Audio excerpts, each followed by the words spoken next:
আমাদের শীর্ষকর্তা নিতু সরকারের উদ্দেশ্যে বলছি যে আপনি আহ্বান করুন, আইএসএল এবছরের জন্য আমাদের শেষ এবং যন্ত্রণাদায়কভাবে শেষ।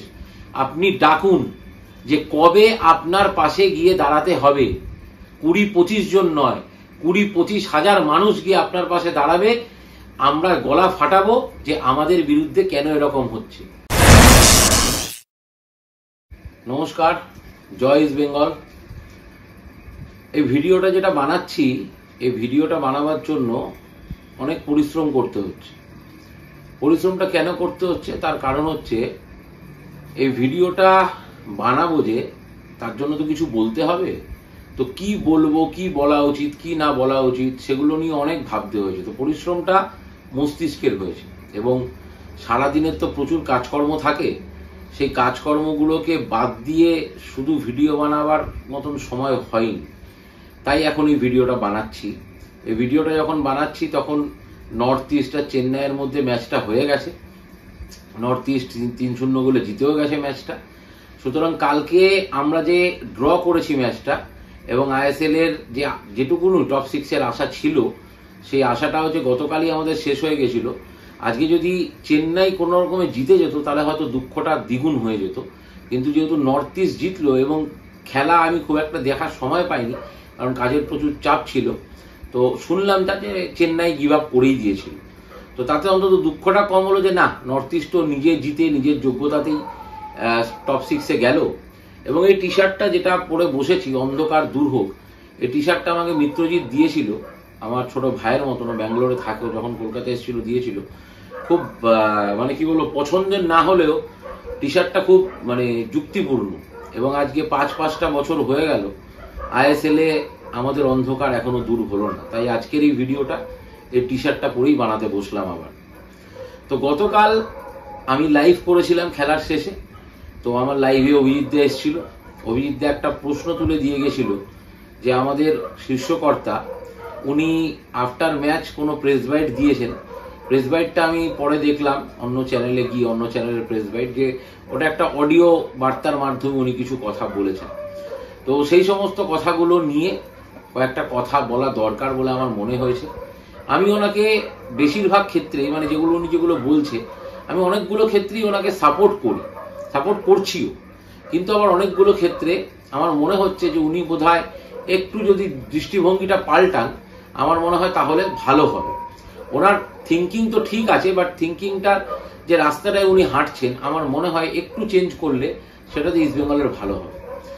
তো প্রথমে আসি যে বিষয়টায়, যেটা উনি বলেছেন সেটা হচ্ছে যে টিমের সঙ্গে কথা হয়েছিল। তো যেরকমটা ওনারা বুঝতে পেরেছিলেন যে টপ 6-এ ইস্ট বেঙ্গলকে যেতে দেওয়া হবে না। তো এটা কোন টিম আমার সেটা জানা নেই, 1 নম্বর। দ্বিতীয়ত যেটা আমি প্রেডিকশন করছি, যেটা আমি ধরে নিচ্ছি, সমগ্র ইস্ট বেঙ্গল সমর্থকরা যত সেটাই ধরে নেবে, যে সেই টিমটা হচ্ছে গিয়ে ওনাদের নিজস্ব টিম, যেখান থেকে এই মানে উনি আলোচনাটা করেছেন। কারণ নিজের টিম না হলে এই ধরনের আলোচনা তো সম্ভব নয়। তো বিষয়টা যেটা উনি একটা তথ্য দিয়েছেন যে কলকাতা থেকে 2টো টিমকে টপ 6-এ যেতে দেওয়া হবে না। তাহলে আমার প্রশ্নটা হলো যে এরকম যদি একটা টুর্নামেন্টের মানে নিয়ম নীতি দাঁড়ায় যে একটা শহর থেকে একটা টিমই যাবে, তাহলে সেই টুর্নামেন্টে আমরা করছিটা কি? শুধুমাত্র আমরা পার্টিসিপেশনের জন্য টুর্নামেন্টটা খেলছি? মানে আমরা জেনে বুঝেই খেলছি যে এই টুর্নামেন্ট থেকে যদি মোহনবাগান সুপার জায়ান্ট, যারা এত সুপিরিয়ার একটা টিম বানায়, তারা যদি টপ 6-এ চলে যায়, তাহলে আমরা টপ 6-এ যেতে পারবো না। এবং উনি মোহামেডানকেও জুড়েছে। আমি বলবো এক্ষুনি মোহামেডানকে জোড়ার কোনো দরকার নেই, তার কারণ আমরা 5 বছর সার্ভাইভ করার চেষ্টা করছি এই লিগটায়। মোহামেডান সদ্য এসছে, ওদের একটু সময় দিতেই হবে। আর ভারতীয় ফুটবলের মানচিত্রে আমাদের থেকে মোহামেডান বেশ কিছু বছর ধরে পিছিয়ে ছিল। ওরা হয়তো আই লিগটা সেই সময় জিতেছে যেই সময় ইস্ট বেঙ্গল মোহনবাগান আই লিগে ছিল না, বা আই লিগের প্রতিদ্বন্দ্বিতা অনেকটা কমে গেছে। তবে আমি তাদের কৃতিত্ব একটুও ছোট করবো না মোহামেডানের, কারণ তারা আই লিগ জিতে আইএসএল এসছে। তারা আশা করি আগামী কিছু বছরের মধ্যে ডেফিনেটলি ঘুরে দাঁড়াবে, নেক্সট ইয়ারও তারা ঘুরে দাঁড়াতে পারে। কিন্তু যেটা আমার বক্তব্য সেটা হচ্ছে যে এরকম একটা টুর্নামেন্ট কেন হতে হবে, বা এরকম একটা টুর্নামেন্টের হাস্যস্কর জায়গায় কেনই বা যাবে? তো আমরা কি এমন একটা দল বানাতে পারি না যে দলটা কোনো কিছুর পরোয়া না করে এমন খেলা খেলবে যাতে আমরা টপ 6-এ এমনিই চলে যাই? কে গেল কে না গেল তাদের দিকে না তাকিয়ে আমরা সবার আগে টপ 6-এ যাই। আচ্ছা, উনি প্রশ্ন করেছেন যে দিমিকে লাল কার্ড কেন দেখানো হলো। এটা মোটামুটি সবাই দেখেছে মাঠে। ডেফিনেটলি নাগুয়েরা যে এসছিল, ওই প্রথমে এসছিল, কিছু বলেছে পেছন থেকে, উত্তপ্ত হয়েছে। কিন্তু ঘটনা হচ্ছে আজকে দিমিত্রিয়স ডিয়ামান্টাকোস প্রায় আমরা জানি 4.5-5 কোটি টাকা নিচ্ছে। তো যে নিচ্ছে এত টাকা, তার মাঠে পারফরমেন্স জিরো। আইএসএল এএফসি কাপে ডেফিনেটলি এখনো অব্দি ওই টপ স্কোরার, এএফসি চ্যালেঞ্জ লিগে এখনো অব্দি গোটা চ্যালেঞ্জ লিগে ওই টপ স্কোরার, কিন্তু আইএসএল এ ওর পারফরমেন্স বিগ জিরো। এবং ওর যে মানে কার্যকলাপ মাঠে, সেটাতে কিন্তু টিম বারবার ক্ষতিগ্রস্ত হয়েছে। আমরা দেখেছি অনেক সময় অনেক প্লেয়ার ওকে পাস দিচ্ছে না। তার কারণটা হচ্ছে হয়তো ওর অ্যাটিচিউড, যেটা সেই অ্যাটিচিউডে প্লেয়াররাও হয়তো অসন্তুষ্ট। কালকে যে গোলটা মহেশের বাতিল হয়েছে, সেই গোলটা নিয়ে উনি প্রশ্ন করেছেন যে লাল কার্ড কেন দিল আর কেন গোলটা বাতিল হলো। দুটোর উত্তর দিই। প্রথমে লাল কার্ডটা বলে নি। লাল কার্ড যেটা দিল সেটা যথার্থই লাল কার্ড। কারণ হচ্ছে যতই তোমাকে কোনো প্লেয়ার উত্তপ্ত করুক, সেও তোমার দিকে এগিয়েছে, কিন্তু মাথা দিয়ে ঠোকরটা তুমি প্রথম দিয়েছো। তো হেডওয়ার্ডটা প্রথম দিমিত্রিয়স ডিয়ামান্টাকোসই দিয়েছে, এবং ডেফিনেটলি নাগুয়েরা তো সেখানে প্লে অ্যাক্টিং করবেই, পড়ে গেছে। এবং এই ঠেলার প্রক্রিয়া যদি দেখতে হয়, সেখানে নাগুয়েরা দিমির দিকে ঠেলেনি, দিমি নাগুয়েরার দিকে ঠেলেছে। সুতরাং সেই হেডওয়ার্ডটা যত জোরেই দিক না কেন, ওটা হেডওয়ার্ড হয়েছে এবং ফিফার নিয়ম অনুযায়ী ওটা রেড কার্ড। তবে এক্ষেত্রেও একটা ব্যাপার আছে যে আমাদের ক্ষেত্রেই এগুলো একদম প্রপার রুল বুক মেনে হয়। আমি এই ক্ষেত্রে ওনাকে ডেফিনেটলি সাপোর্ট করব। তার কারণ রেফারিং নিয়ে যে উনি যে কথাগুলো বলেছেন, সেগুলো একদমই ভুল নয়।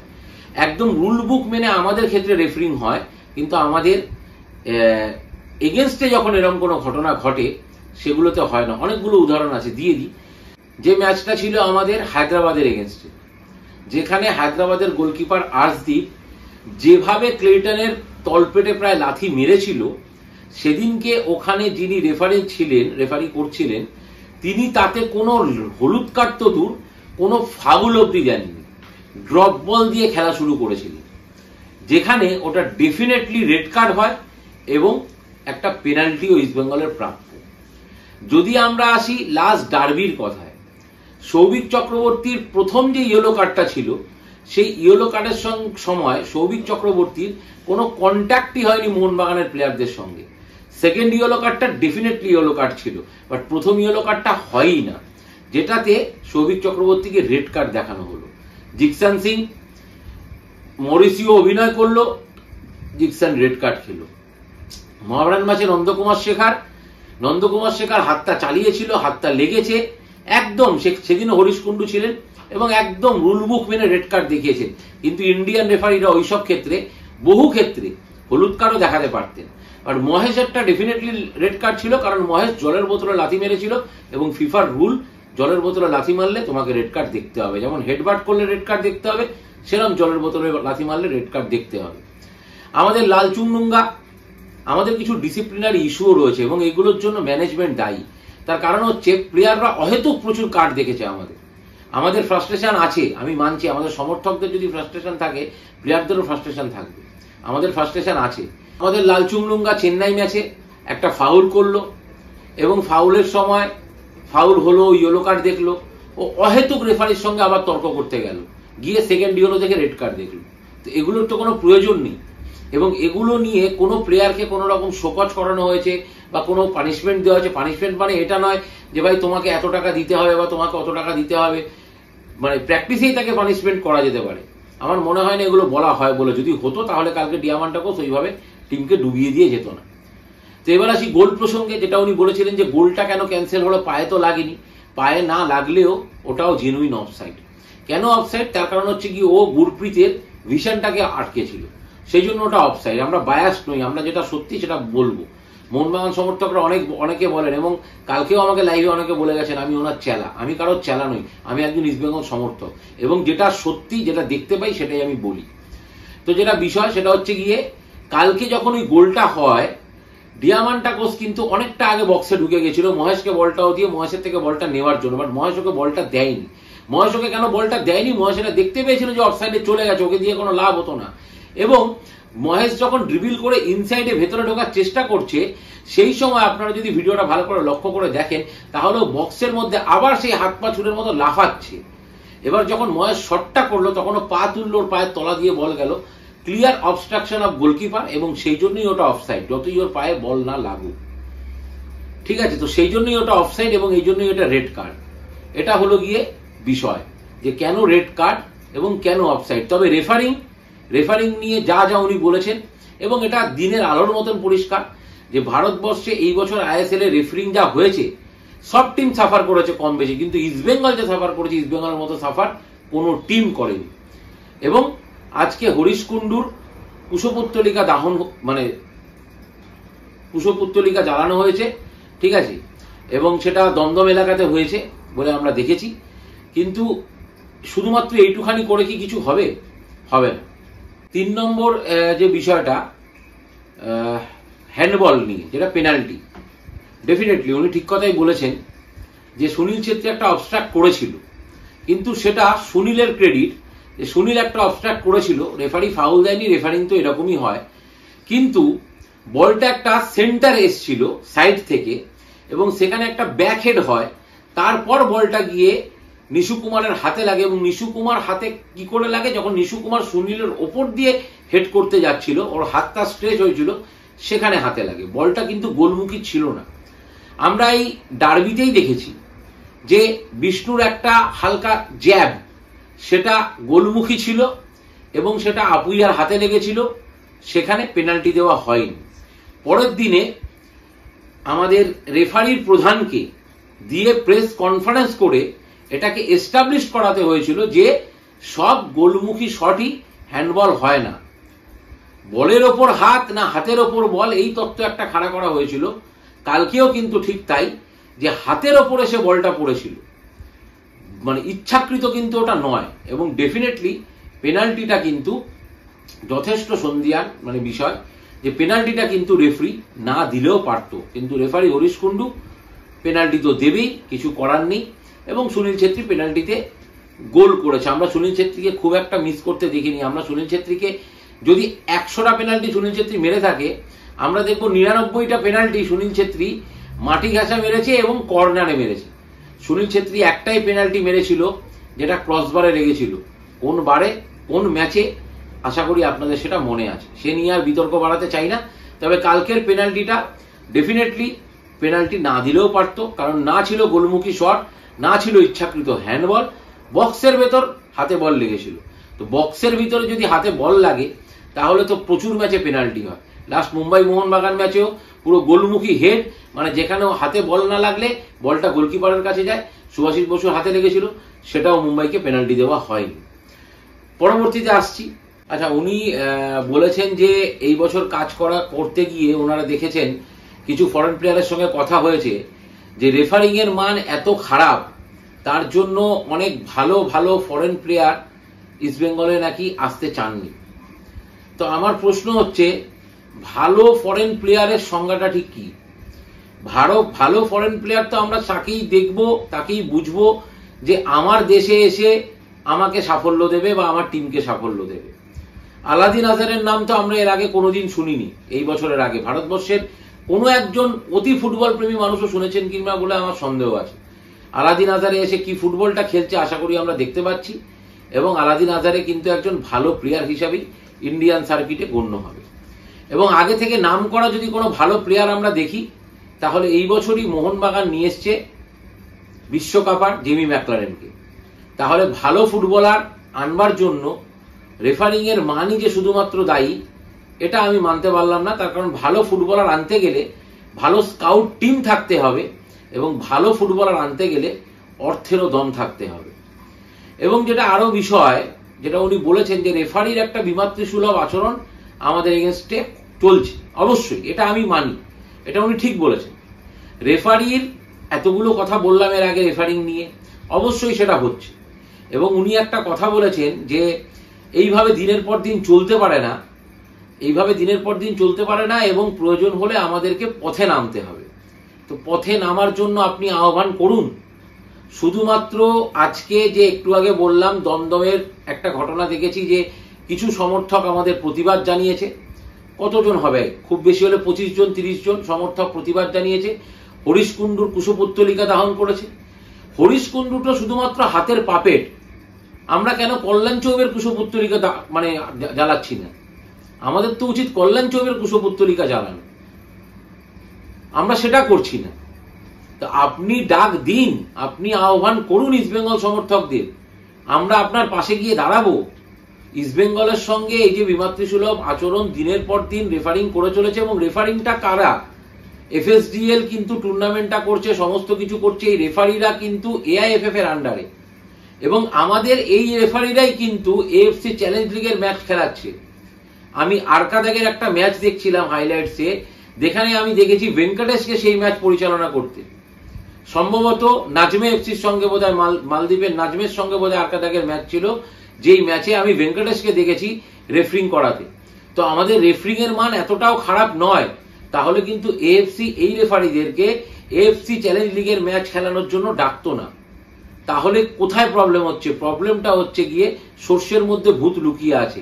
আপনি যেটা বলছেন একদম ঠিক, আমি আপনাকে সমর্থন করছি, কিন্তু আপনার যেটা ভুল হচ্ছে সেটা হচ্ছে যে আপনি বলছেন বারবার যখনই আমরা 6 এর দিকে যাওয়ার লক্ষ্য করছি তখনই রেফারিরা এরকমটা করছে। এই জায়গাটাতে ভুল আছে। কেন ইস্টবেঙ্গল ক্লাব 6 এর দিকে যাওয়ার লক্ষ্যে যাবে? কেন ইস্টবেঙ্গল ক্লাব লিগ শিল্ডটাকে টার্গেট করবে না? এই প্রশ্নটা আমার রইল। 6 টার্গেট করলে আপনি কোনোদিনও 6 যেতে পারবেন না, এটা আপনিও জানেন। যে 100 টার্গেট করে সেই 99, 98, 90 এর ঘরে থাকে, যে 90 টার্গেট করে সে আরো নিচে থাকে। এটাই ছোটবেলা থেকে আমরা শিখে এসেছি। তো লিগ শিল্ডটাকে টার্গেট করলে তো 6 এর মধ্যে ঢুকবেন। আমাদের টার্গেটই হয়ে গেছে ইস্টবেঙ্গল ক্লাবের এবং ইস্টবেঙ্গল সমর্থকদের যে আমরা সুপার 6 এ যেতে পারবো কিনা। এই বছরের শুরুতে যখন ট্রান্সফার উইন্ডো হয়েছিল তখন আমরা আপনার জয় জয় গান করেছিলাম, কারণ প্রায় 10টা 11টা নতুন ফুটবলার আপনি নিয়ে এসেছিলেন। আনোয়ার আলী নিয়ে এসেছিলেন, আপনি ছাড়া কেউ পারতো না। আমি আজকেও বলবো সারা ভারতবর্ষে কেউ নেই যে আনোয়ার আলীকে ওইভাবে নিয়ে আসতে পারে, সেটা একমাত্র আপনি পারেন। আমি আবারও বলবো সেটা। তো আমরা আপনার জয় জয় গান করেছিলাম, আজও জয় জয়কার করতে ইচ্ছা করে, কিন্তু পারছি না কেন? কারণ ট্যাকটিক্সে কিছু ভুল হচ্ছে। আমরা এটাই বলেছিলাম সেই সময় যে এই বছর যে ইস্টবেঙ্গলের টিম হয়েছে, ইস্টবেঙ্গল লিগ শিল্ডের অন্যতম কন্টেন্টার হবে, কিন্তু হয়নি। ভুলভ্রান্তি তো কিছু হয়েছে, সেগুলোকে আপনাদেরই ফাইন্ড আউট করতে হবে। এবং কেন্দ্রীয় মন্ত্রীর কাছে, ক্রীড়ামন্ত্রীর কাছে আপনি যাওয়া নিয়ে একটা কথা বলেছেন যে যখন আমরা কেন্দ্রীয় ক্রীড়ামন্ত্রীর কাছে গেছিলাম বেশ কিছু ম্যাচে আমরা দেখেছি রেফারিং এর ভুলভ্রান্তি হয়নি। ঠিক কথাই, আমরাও দেখেছিলাম যে শুধুমাত্র আমাদের সঙ্গে নয়, টোটাল আইএসএল জুড়েই সেই সময় কোনো রকম ভুলভ্রান্তি হচ্ছিল না। সেটা আবার শুরু হয়েছে। আপনি বললেন যে যখনই টপ 6 এ যাওয়ার আসছে, এই জায়গাটাতেই আমাদের আপত্তি।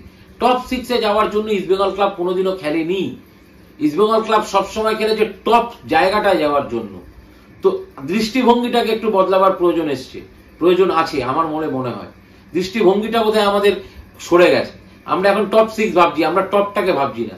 আমরা টপটাকে ভাবলে তবে আমরা টপ 6 এ অটোমেটিক্যালি যাব। এবং যেটা বিষয় সেটা হচ্ছে গিয়ে কেন্দ্রীয় ক্রীড়া মন্ত্রকের কাছে গিয়ে কি হবে। কেন্দ্রীয় ক্রীড়ামন্ত্রী কার? যেই মানে রাজনৈতিক দলের কেন্দ্রীয় ক্রীড়ামন্ত্রী, সেই রাজনৈতিক দলেরই প্রার্থী হচ্ছে গিয়ে আমাদের এআইএফএফ এর প্রেসিডেন্ট। তো কি হবে তার কাছে গিয়ে? আমি ছেলের কাছে না গিয়ে বাবার কাছে যাচ্ছি, বাট দুজনেই মানে সেই জায়গাতেই রয়েছে। তো লাভটা কি আছে? আমাদের যদি কোথাও কমপ্লেন জানাতেই হয় তাহলে আমাদের ফিফায় যাওয়া উচিত। আজকের ডেটেও ভারতবর্ষে কোনো ফুটবলার যদি তার টাকা না পায়, সে কি আমাদের কেন্দ্রীয় সরকারের কাছে যায় বা কেন্দ্রীয় ক্রীড়া মন্ত্রীর কাছে যায়? সে সরাসরি ফিফায় যায়। তাহলে আজকে বছরের পর বছর ইস্টবেঙ্গলের সঙ্গে যা হচ্ছে সেটাকে কেন মুখ বুজে মেনে নিচ্ছেন? ফিফায় কেন যাচ্ছেন না? ফিফায় যান, ফিফায় নালিশ করুন। যে ভিডিও ক্লিপিংস গুলো রয়েছে, যেগুলো দেখি আপনি ক্লাব থেকে প্রেস মিট করেছিলেন, সেই ভিডিও ফুটেজ গুলো ফিফাতে পাঠান, দেখান যে ইন্ডিয়ার বুকে কি হচ্ছে। একটা লিগ, সর্বভারতীয় লিগ, যেটা টপ লিগ হিসাবে আইএফএফ ঘোষণা করেছে, সেটা একটা ফ্র্যাঞ্চাইজির হাতে, একটা প্রাইভেট লিমিটেড কোম্পানির হাতে তুলে দেওয়া হয়েছে। তাও নয় মেনে নিলাম, কিন্তু দিনের পর দিন লিগটা হাস্যকর জায়গায় চলে যাচ্ছে, এটা বাস্তব। তাহলে এখান থেকে পরিবর্তনের রাস্তা কি? এখান থেকে কি পরিবর্তনের রাস্তাটা এরকম হতে পারে না যে আমরা এমন একটা টিম বানালাম এবং এমন পারফরমেন্স করলাম, কোচের কাছে হস্তক্ষেপ করলাম না, সিটিও কে আমরা বেঞ্চে বসালাম না যে সিটিও গিয়ে মন্ত্রণা দিতে পারে কোচকে দল করার ক্ষেত্রে কোন রকমের মানে কি বলবো মন্ত্রণা দিতে পারে, এরকম কাউকে আমরা রাখলাম না। সেই জায়গায় যদি আমরা কোনো এক্স ফুটবলারকে রাখি এজ এ ম্যানেজার করে, যে ফুটবলটা মাঠে নেমে খেলেছে এবং মানে ইস্ট বেঙ্গলের জার্সি গায়ে খেলেছে, ভারতের জার্সি গায়ে খেলেছে, সেরকমও যদি কাউকে রাখি ম্যানেজার করে, আমার মনে হয় সেখানেও সেটা ভালো হয়। যে কোচের কাজে হস্তক্ষেপ না করে এমন একটা দল গড়ি যে রেফারি কত আটকাবে আমাদের। রেফারি যদি আমাদের এগেনস্টে 2টো পেনাল্টিও দেয়, আমরা 4টে গোল মারব। এরকম একটা দল কি আমরা সামনের বছর করতে পারি অস্কার বুজোকে কোচ রেখে? সব জায়গা থেকে শুনতে পেয়েছি অস্কার বুজো 1+1 ডিলে ইস্ট বেঙ্গলেই থাকার সিদ্ধান্ত নিয়েছে, কিন্তু তার কিছু কন্ডিশনস রয়েছে। তো দয়া করে সেই কন্ডিশনস গুলো মানবেন, এবং সেই কন্ডিশনস গুলো যেন কোনো মতেই কম্প্রোমাইজ না হয় সেটাও দেখবেন। এবং কোচকে, বিশেষ করে অস্কার বুজোকে ফ্রি হ্যান্ড দিন, যাতে উনি ওনার কাজটা করতে পারে। আগামীকাল এএফসির ম্যাচ রয়েছে। এই ভিডিওটা যখন আসবে তখন সেটা আগামীকাল, তার পরের দিনই এএফসির ম্যাচ হবে। সমর্থকদের উদ্দেশ্যে বলবো যে মাঠে আসুন। লাইভেও বলেছিলাম গতকালের, আজকেও বলছি যে 18-20 হাজার লোক দিয়ে হবে না, কম করে 50 হাজার মানুষ মাঠে আসুন। এবং আমাদের শীর্ষকর্তা নিতু সরকারের উদ্দেশ্যে বলছি যে আপনি আহ্বান করুন। আইএসএল এবছরের জন্য আমাদের শেষ এবং যন্ত্রণাদায়কভাবে শেষ। আপনি ডাকুন যে কবে আপনার পাশে গিয়ে দাঁড়াতে হবে। 20-25 জন নয়, 20-25 হাজার মানুষ গিয়ে আপনার পাশে দাঁড়াবে। আমরা গলা ফাটাবো যে আমাদের বিরুদ্ধে কেন এরকম হচ্ছে। রাস্তায় নামতে হবে, রাস্তায় নামতে হবে বলছেন, আর কবে নামবেন? এবার নামার সময় হয়ে গেছে, এবার রাস্তায় নামুন। আমরা আপনার পাশে আছি, আমরা দলের পাশে আছি, আমরা ক্লাবের পাশে আছি। রাস্তায় নামার সময় এসে গেছে। 20-25 জন নিয়ে নয়, 20-25 হাজার মানুষ, প্রয়োজন হলে সেটা আরো বেশি। তো এগুলোই ছিল বলার এই ভিডিওর মাধ্যমে। এবং পাশাপাশি এইটাও বলতে চাই যে আরকাদাক ম্যাচে কিন্তু মাঠে আসতে হবে সমর্থকদের। আমাদের সমর্থকরা সোশ্যাল মিডিয়াতেই অনেক আলোচনা করে, মাঠে খুব কম সংখ্যক মানুষ আসেন। তো 10 বছর বাদে আমরা আবার এএফসির ম্যাচ খেলতে যাচ্ছি 2014 পর। তো প্লিজ অন্তত 50 হাজার লোক মাঠে আসুন, গলা ফাটান আমাদের প্রিয় ক্লাবের জন্য। জয় ইস্ট বেঙ্গল।